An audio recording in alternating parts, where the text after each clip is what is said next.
Dobra večer, ja sam Dora. Danas ćemo naučiti kako napraviti kuglov od jabuka.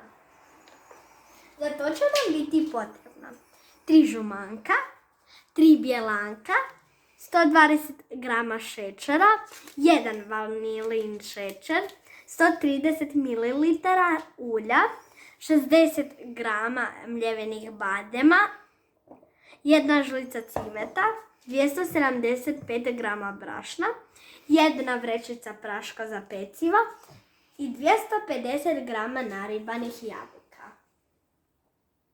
Sada ćemo sve osim bjeljanka izmiksati u 11 dijeli.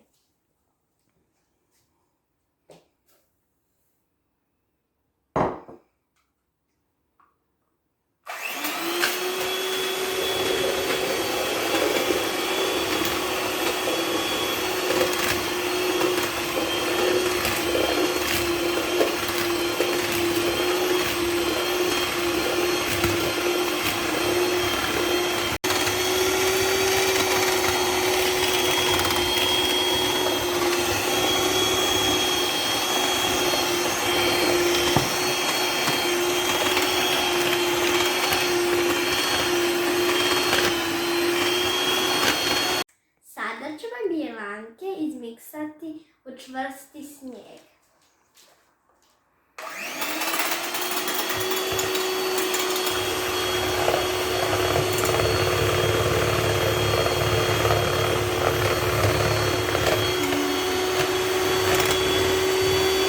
Sada ćemo bjelanjak i ostale sastojke izmiješati.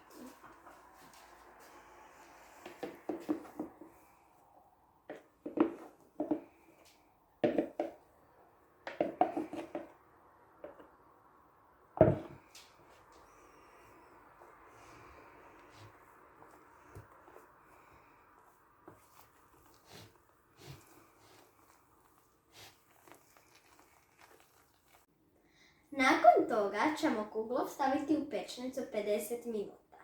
Stavit ćemo ga na 180 stupnjeva. Nakon pola sata ćemo prekriti kuglov folijom da ne zagori. Nakon 50 minuta ostavili smo ga još u gašenoj pečnici 10 minuta. A sada, ovako nam izgleda.